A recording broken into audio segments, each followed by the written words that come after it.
Well, well, well. Welcome back, my subscribers. Hey, YouTubers. Hey, what's up? This is Mrs. LAX, Miss Lax. And today I want to talk about um, a very sensitive subject regarding CPS, Child Protective Services. And there's a lot of innocent parents that have had their children stolen, kidnapped, hijacked, whatever you want to put it, stolen away from them, snatched away from them. Okay? There's no such thing as a perfect parent. We all agree about that, right? I'm quite sure that true CPS workers on their off time will agree. There's no such thing as a perfect parent. You just don't want a parent neglecting and abusing a child, right? We all can agree about that. That's not what we want, right? Okay, but let's talk about the psychological damage and effect that some CPS workers overstep their boundaries as state officials. Some of the things that they say, it could be a child advocate or a human research worker, social worker, okay? Human resource worker, okay? Human service worker. Say some foul things to a parent at a time like that, at a traumatic time of having their children in the custody of CPS in strangers' home. And you can only pray that your child is in a home of a good foster parent, right? Yes, we all want that. Throughout my childhood, I was in and out of foster care. In and out, okay? My mother was in and out of state hospitals, okay? We'll go back to mom. Mama have a episode. We had to go back to foster care. In and out of foster care. Some of my family didn't qualify to take me in. Some of my brothers and sisters, they got adopted out to some family and some strangers. Okay? My children was taken away by people just didn't like me, and they would make those phone calls. And a couple of times I was in a situation where I remember going to my ex and I told him that, hey, I need you to take the kids off my end until I could get back on my feet. I remember he telling me to take the kids down to the family South Bend shelter. You know, they help people out there, you know. And I remember having the children taken away by a black woman that did not like me. One black lady, she did not like me because I was spiritual, really spiritual, just finding Jesus, you know, and learning how to pray in the spirit. And they overheard me praying in tongues. You know, the spirit. Anybody that's a Christian knows about speaking in tongues and praying in the Holy Spirit. So they called me crazy. You know, you get all kind of labels on you when that happened. They make you look like the most notorious. That was one of their words for me there. You know, notorious, and I never been in a gang or nothing. Okay, you heard me, but I was notorious. Okay, type of black woman or mother, you know, all kind of things written down up against your name. But I fought every time when that happened because it's like, no, and just because you write it down on black and white, that doesn't mean that it's true. And I remember one time being in the court and the judge said, I don't want to hear you guys. I want to hear Miss Lax. And I thank that judge very much for hearing me out. He just don't know what kind of strong impact that he made in my life of saying something different.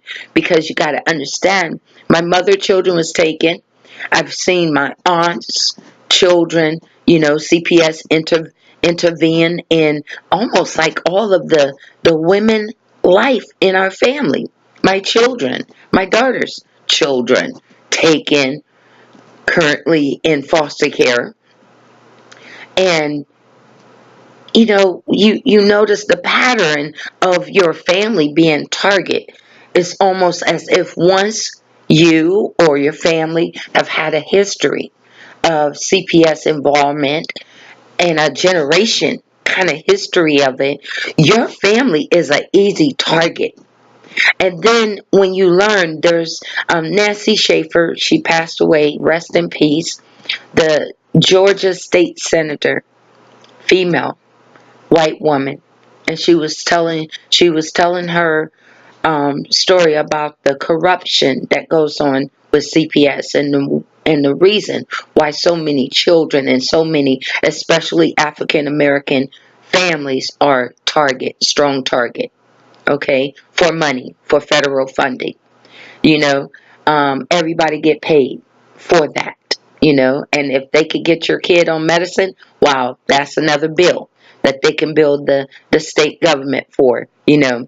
So, but anyway, in the process of all of them, CPS, the agency getting money for these children because they have to have X amount of children in their system in order for them to qualify for federal funding. You can research that yourself. I think in the state of Arizona, they have to have 15,000 somewhere up in there. Okay. I remember reading it on Google, but you can always research it for yourself. Now, while they're in the process of doing this, some caseworkers that's working on your case have no intention on reunifying you back with your child because there's a incentive bonus that they get, okay? And especially if they can adopt children out over the age of 9, okay?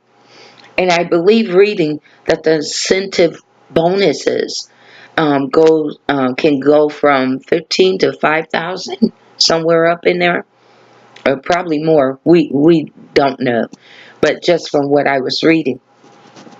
So in the middle of them trying to get their money, they are psychologically abusing parents.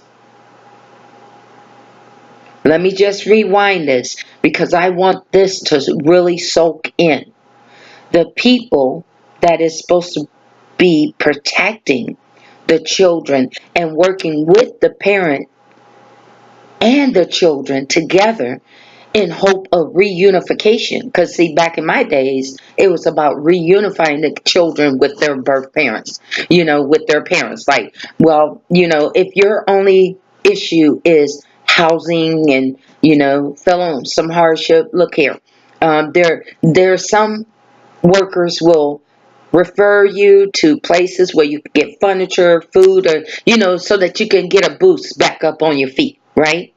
As long as you got stable housing and employment to show that this child is not going to keep going in a homeless, bad situation for, constantly, because we don't want to, basically, this is how I see some good caseworkers, because not all CPS workers are bad. So I'm going to put that out there, because as a paralegal, you got to be able to see things from two sides of the coin. And when it's personally in your family, it's kind of hard for you to see it, but you got to also be able to see it, right? As a grandmother, all right? So, some caseworkers really just want to close out your case because they have case overload. Do you believe that? They have case overload. They have hundreds of cases that they got to deal with, okay? They got to deal with. Some are fake reports. People don't like you. They call CPS on you. CPS automatically got to do a investigation. That's the same way you go to the hospital, and if a doctor suspects something, they automatically got to get CPS involved. Okay? Well, when somebody do a hateful call on you, they come out, they do the investigation.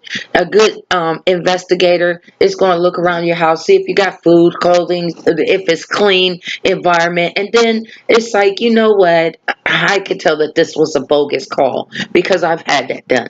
Okay, we're closing this, basically she's saying, I'm not going to deal with this, Miss Lex. I see that you're taking care of your kids is healthy, they don't have no mark, they don't have no bruises, they okay, right? And she asked me, she said, do you spank them? I said, yes, I do. And this was when I started entering parenting class. So they taught you how to spank your child, 3 swats on the butt. It's not child abuse, and, all of that in parenting class. Because that will be some of the requirements that they require for you. It all depends on your case. You know what I'm saying? They may tell you to get stable housing. If you already have stable housing, well, are you employed? They may want to see that, because the whole structure of that is we just want to make sure that the child is going to be stable, okay? And that you're going to be stable. And within 3 to 6 months down the line, we don't want to have to deal with this kid again about being homeless and not having a stable place to stay, okay? Does that make sense to you? It makes sense to me. That's from their point of view. I can see both corners, right? So I'm not here to bash the system. And I'm not here to bash parents neither, okay? Because this is a very sensitive subject. Because you're dealing with parents and children. And then you're dealing with constitutional rights and civil rights.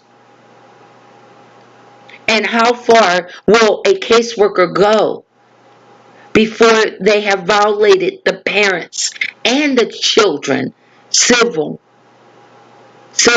and constitutional rights? How far? So we're going to talk about caseworkers who think that they are the law, the judge, and all in one. Those are who we're talking about. Okay? The ones that overstep their job boundaries and talk to you unprofessional, and their behavior and their conduct is very rude and unprofessional, which impacts you as an individual with psychological damages. They say something to you in a very rude and unprofessional way. Their opinion has nothing to do with the court opinion. You're just a social worker, a human resource, human social worker, human service worker. That's who you are, with a degree or a certificate. Some of them don't even have degrees. Some of them probably was trained on the job to occupy that position. We don't know. Some of them do have backgrounds of being in jail, drugs, alcohol. They had problems too. Okay? And they got into this position. Thank God. But then some got into the position, now they're thinking that they are the judge, the jury, and everybody else that's higher above them. Okay? And everyone in that set is coming down on the parent. Now, we're not talking about parents where CPS, come on now. Look at this. This woman ain't caring about these kids at all. You could tell they neglected, they hungry. And she gone again. She done left those kids in the house all by themselves again. And they hungry. They going to the neighbors asking for food. They clothes is dirty. Come on. You know what I'm saying? For some reason, it seems like those parents get overlooked. We're talking about the hard-working parents. This could be black, white, Hispanic, Asian. We're talking about the hard-working American U.S. citizen parents that have had this done or have came upon hardship, but that doesn't make them a bad parent. Or because I'm a homeless parent, that doesn't make me a bad parent. That's my situation. That doesn't mean I'm going to stay in this situation forever. I still love my children. And even if I have to go to a homeless shelter in order for me to get back on my feet, that's still showing that I, as a mother or as a father or as a two-couple parent, that I am still trying to provide shelter, even if it is a temporary shelter for my child. And in the shelter, there's a bed for my child and our family to lay in, you know, and hopefully it's a safe environment. And there's food. So I'm making sure that my child eat. And then most shelters have you sign your child up for school immediately. So it's like, even if a parent finds a shelter, that doesn't make them a bad parent because they're homeless. Okay? That doesn't mean that. That means that, they probably need a boost up on their feet. They need a boost. You know what I'm saying? And sometimes they'll refer you to housing, but that's something that you could do on your own. Section 8, you can go to the housing authority, do that on your own. You don't need to refer me to places like that. What you need to do, your system is getting enough money to refer me to a place where I can get in. You got enough power behind you to be able to talk on my behalf and my family to get us into places. You do. I know you do. Okay? I've seen caseworkers, black, white. There were some caseworkers where this one caseworker, two of them, I'll never forget them. See, positive caseworkers, they have such an impact. It's almost like positive law officers. They have such a amazing impact on your memory and in your life, to the point you never forget them, because they was rooting for you. They was on your side. They wasn't one that just gave up on you and just wanted to write anything and everything about you, because they seen something special in you. You know what I'm saying? And so, this one white caseworker, she was like, oh yeah, they was trying to say that, but I was like, no, Miss Locks ain't like that. No, y'all not gonna put that on her. And then my one black caseworker, she was like, I got into my townhouse because I was living with a friend. Her lights got cut off, and we had to live by candles, and I was enrolled in school. And when I got home from school, the police was there. Somebody called the police and said that, people was living in the house with no electricity, and there was kids there. So they took my kids away, but I had already applied for this townhome. I was just waiting to move in, right? So they kept my kids maybe for about a month, because I had to wait about like a week to move in, because I had already paid the lady and everything.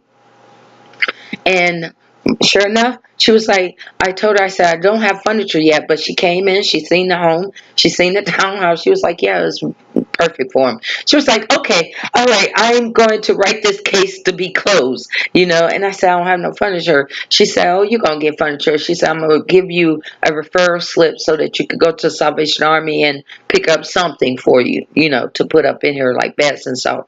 And she did. She closed the case, and that was it. You know what I'm saying?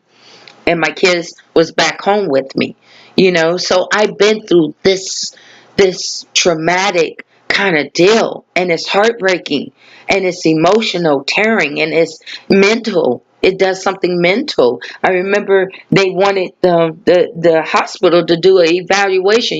They require you to do a mental evaluation, and it's like, the doctor said, why are you here? I said, well, they told me that I'm crazy. They need me to get checked out. And he did his background. I told him, what kind of work I did. I was been a CNA for 18 years, so I've been working in the medical field for a while. And he was like, Miss Likes, there's nothing wrong with you. It's like you just went through a traumatic experience of having your children snatched by complete strangers. So I would be hysterical too.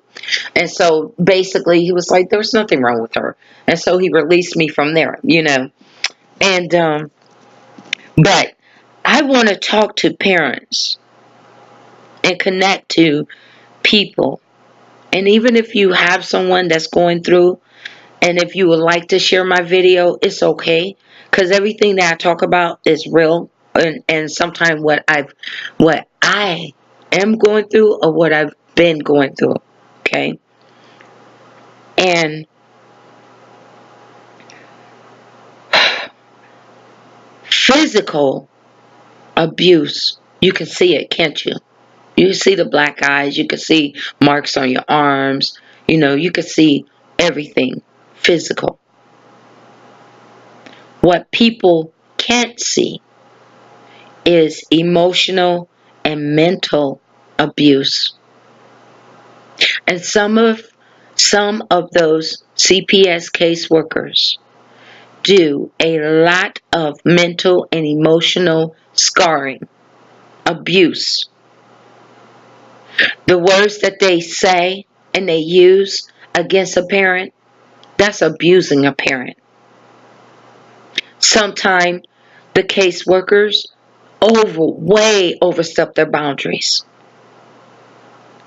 It's one thing to investigate within your state level policy. It's another thing for caseworkers to go to the extreme of stalking and harassing the family. Okay? Some even overstep their boundaries in trying to stop any type of income that a family may be trying to get or have coming in for themselves. When you're under investigation, you start noticing how hard it is for you to land employment. Or if you land it, it seems like while you're under investigation and your current employee find out, all of a sudden you lose your job. Now, I don't know who else been through this, but we have. Okay? And that's not crazy. That's real talk. And I'm quite sure there's a lot of parents that have had some out of the that's not normal investigating. That's going way to the extreme as a CPS worker. Saying things like this one man told my daughter, well, even if you get housing, it's not going to mean anything. It's still not going to make a difference. So you're telling a parent not to pursue stable housing? And then the way how you're saying it, like you're using her son as a hostage, kidnapping, and trying to bully her down or intimidate her down from making sure that her and her son is stable with their housing and whatever else she needs to get for her son. That's what you're saying? Because I know when I was going through, they required stable housing because it did make a difference. Because the judge want to make sure that the child is going to be stable in a house. Stable environment. Stable upbringing, right? Okay. Well, when you have a child advocate or someone in that position and they're saying those sneaky words to offset you, you're already emotional about your child, right? That's a normal mother and father reaction. But they try to suffocate your real feelings as a mother and a father. I remember crying. I remember missing my children and being denied to feel that. Because if I felt me as a mother out of all people that had to carry that child and had to raise that child, and then you're trying to tell me you just took my child away. Now you're telling me it's almost like your mom whooping you, then she telling you not to cry. That's the same way CPS do to people, do to parents. You just took my child away. And some of them won't even explain in full detail why. They try to treat you as if you don't matter as a parent. Instead of working together with the parent, they want to treat you as the parent as if you don't matter. Sometimes they're holding court procedures without you being there. You have these strange people that your family don't know making decisions about your family without your family being included. And you wonder why so many people are quick to sue them with a federal lawsuit. Because some of their state CPS workers are becoming a liability to the department and making the department subject to a lawsuit. I remember my mom telling me about this particular caseworker. I guess it was something going on between my mom, man, and her. Okay? But she was a social worker in Ohio. She told my mom, I'll make sure that you'll never see all of your children again. Personal issue. You heard me? And out of a vindictive hurt of this female kind of beefing, whatever they had going on, it happened. Right? I mean, we still see our mom. I can call her. I could call my sister and Aisha, and I could talk to my mom. So it's like it's not like what she really did. Really, later on in the future, stopped my mom from being blessed with her children because we all know who she is, and she have a slew of grandkids. So I mean, she got even triple blessed, in a sense. So, but the devastating emotional scars,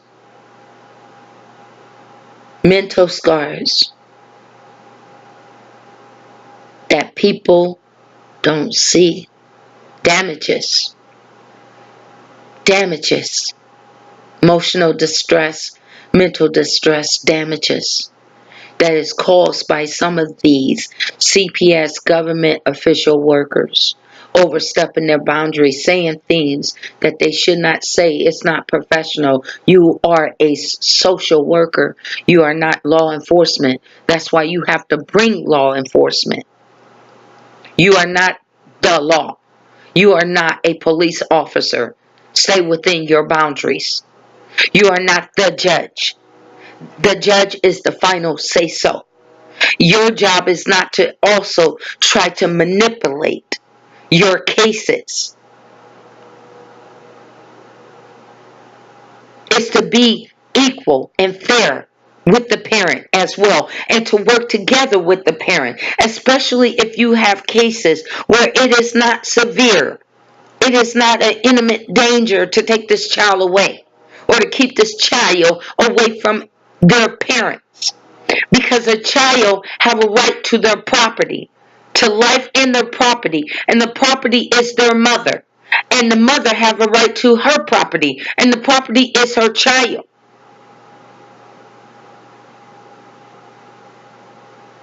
You cannot tell me that as long as the parent have stable housing and have income, that we keep your case open, we give you your child back. But we want to make sure that you follow up on all of this, what we have in the case plan. Because we don't want to take your child away from you again.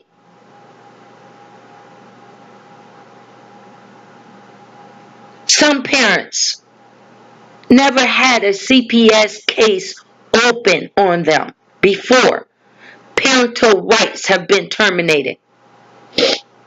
Arizona gave children to the abuser parents. And the mother was the one that got abused and stabbed. That's my daughter, my oldest one, in Arizona. And for years, for a good 5 years, his mother will not even allow her to say hi to her own children over the phone. She had twins, and she have two 2 daughters. And one of the twins is a boy. So she has 3 daughters and a son.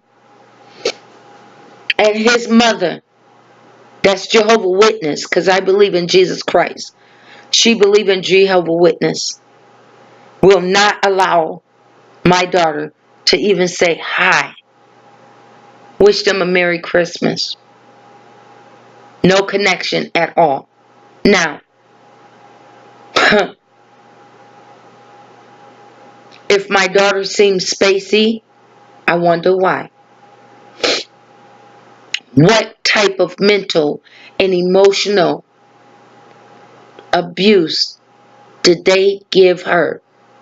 In the midst of all that, this man was beating on me. I went to a domestic violence shelter to try to get away, and you victimized me. You made me look like I was the bad person. And I'm the one wearing a scar on my back from the knife.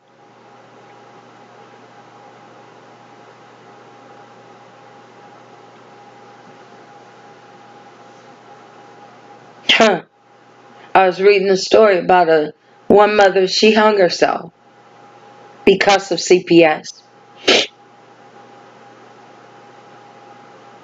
And there's some cynical people that say, well, maybe they shouldn't have had those children. And, every time when it's not you always got some smart shit to say until it hits you. Because now I'm reading that CPS even is crossing over boundaries to wealthy white families. So now it's not so much poor family. There was, I believe, an article about a father that was a pilot and his wife. So they was pretty well off, okay? And he was accused of abusing, was it the daughter? I think their baby, their child. And it was all on the news. I think you could Google it. You can do a Google search and research that. I can't remember the case, but it pops up when you do corrupt CPS.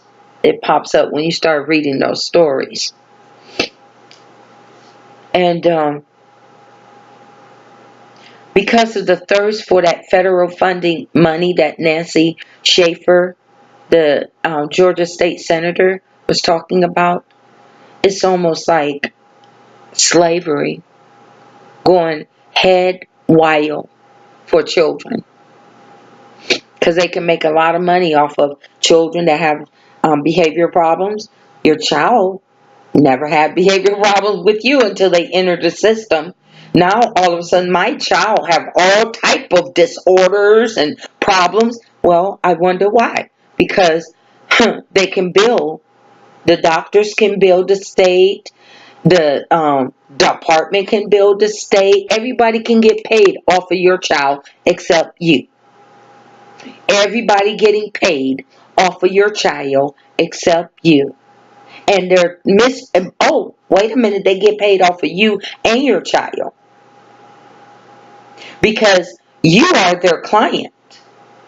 And when they send you to go participate in all of these classes and, all of these case management plan that they have for you, that particular place will bill the state.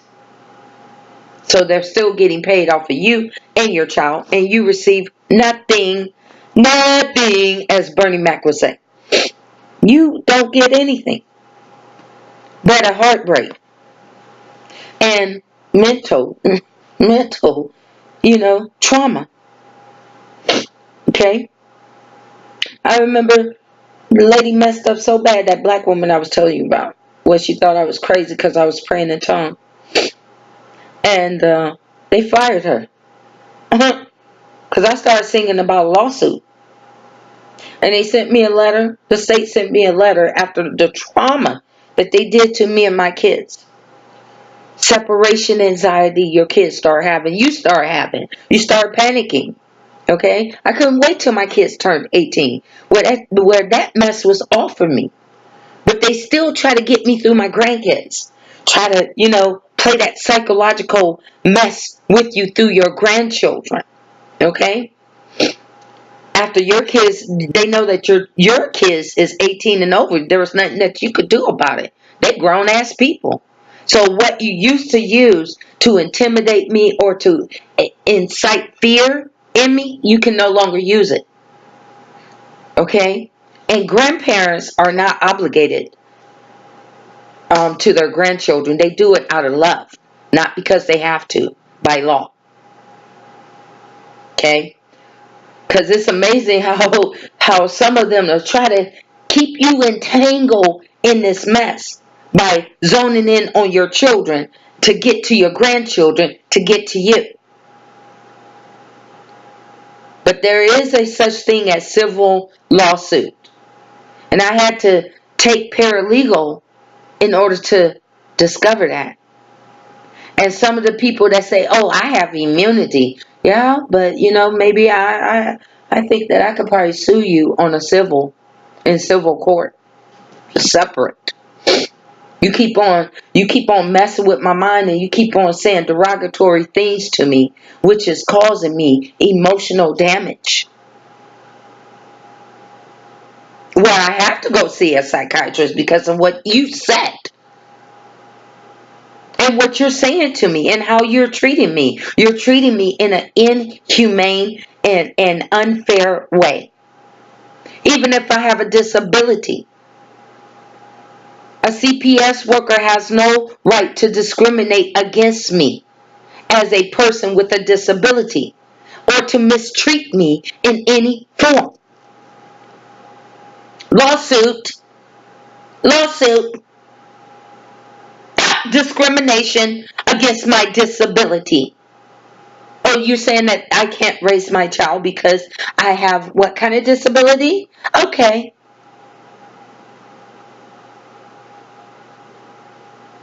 Because I really don't mind if I win or lose. It's the principle of the matter. Some people say, "Oh, you don't want to pursue a lawsuit because you ain't going to win and no attorney will take you on." It's not a matter of winning. I mean, if I can win one and I get some good attorneys backing me and they see money in it, oh yeah, they'll take it on. They'll do it pro bono because they know they're about ready to get paid for the damages that a CPS worker or the Department of Children's Services or Family Children Services have done to the individual and their family and the children, because children have rights as well. And that's one thing that all the adults, including the parents, overlook. Children are human beings. That's human rights. Children are United States citizens, especially those that was born in the United States. And as children born in the United States, they have civil rights and constitutional rights. That's why they try to shut the kids up and not have nobody really truly represent the children. Because if somebody really represent the children on a federal level, a child have a right to life and to their property. A child have a right not to be detained, kidnapped, false imprisoned, false detained.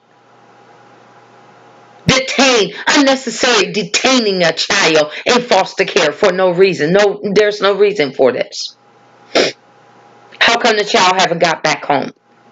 How come the child is not home? How come you're not working with the family to reunify?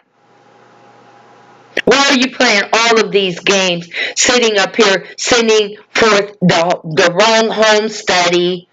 So that's another delay. And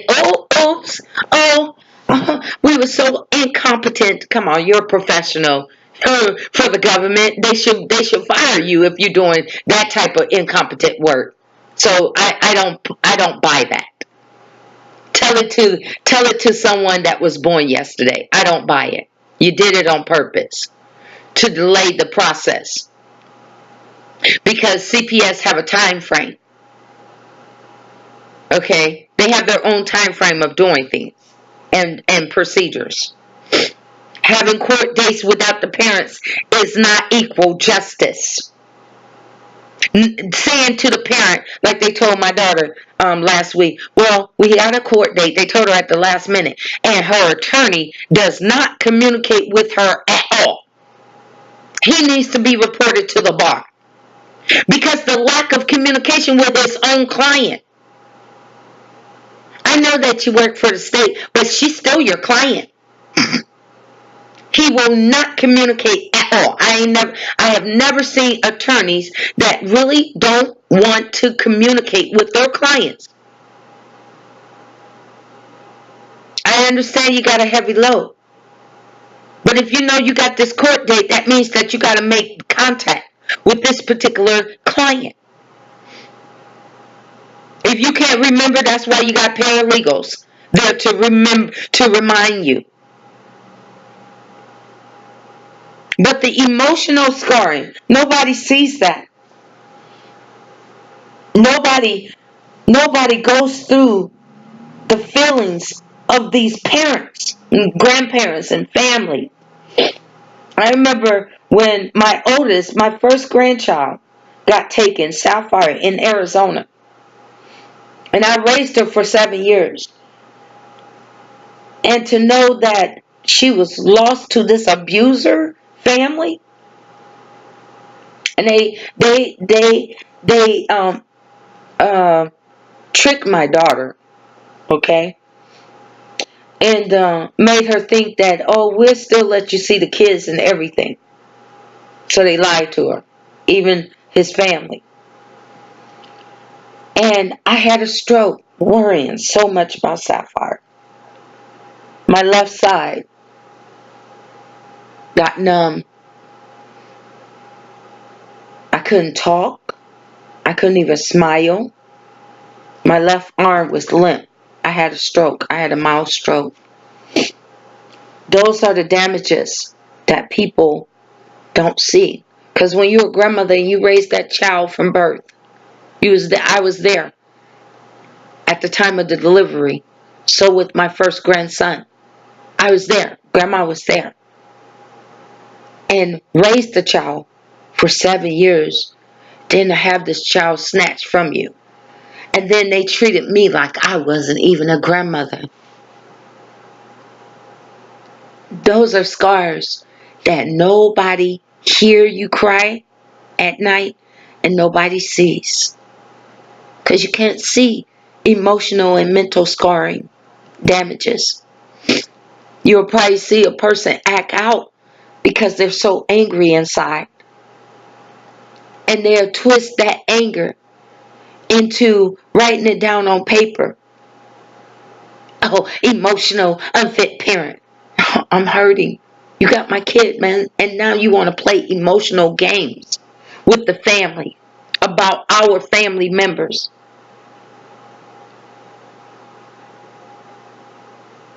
You know what I'm saying? So, we're not the only family feeling this.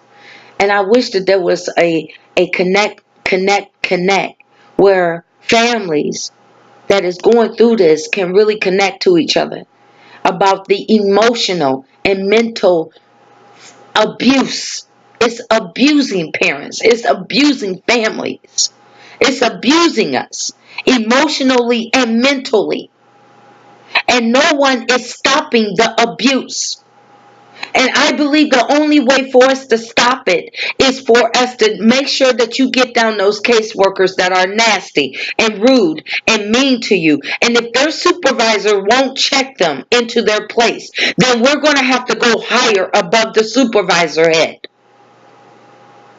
And we're going to have to put these people named down on federal complaint forms.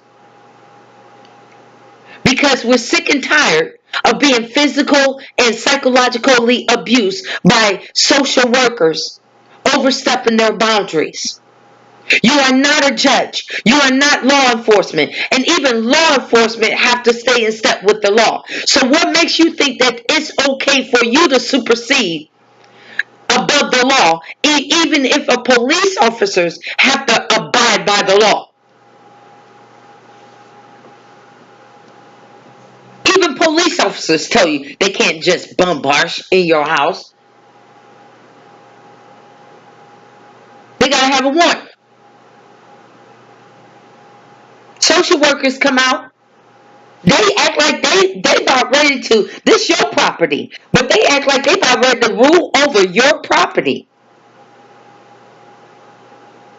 I'm on Homestead. Indiana is Homestead. If I don't invite you, you have no right to be up on my property. Okay? And emotional abuse, mental abuse from CPS workers. I'm not talking about the good ones. Because the good ones will have your back in court. They'll have your back. What do you need? Okay, all right. Or some of them will be good if you start acting like you flaking out on them. No. You got to stay focused. Come on, I'm going to need you to get this in for me. You see what I'm saying? Those are the good ones, man. I'm telling you. They make a good impact on a parent's life and on that child's life. I know I had to have somebody rooting for me. You know what I'm saying? When I was in the system, a couple of times. I was in the system a lot before I got adopted out in Indiana, and that's a long story in itself.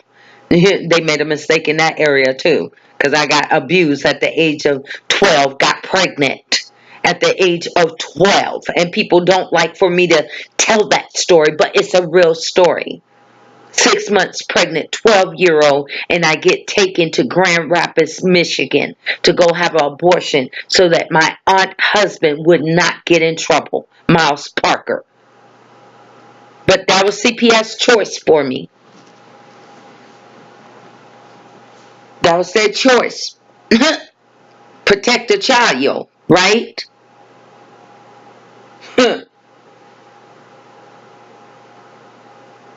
Instead of keeping me with Jessie Mae McNeil, she was the greatest foster mother, rest in peace. She's gone now. But she was good to me. And she turned me around from being a child that was afraid to talk and I to stutter a lot from fear and all of that. I was a mess. And I worked a lot on myself, on my speech, on my stuttering, you know.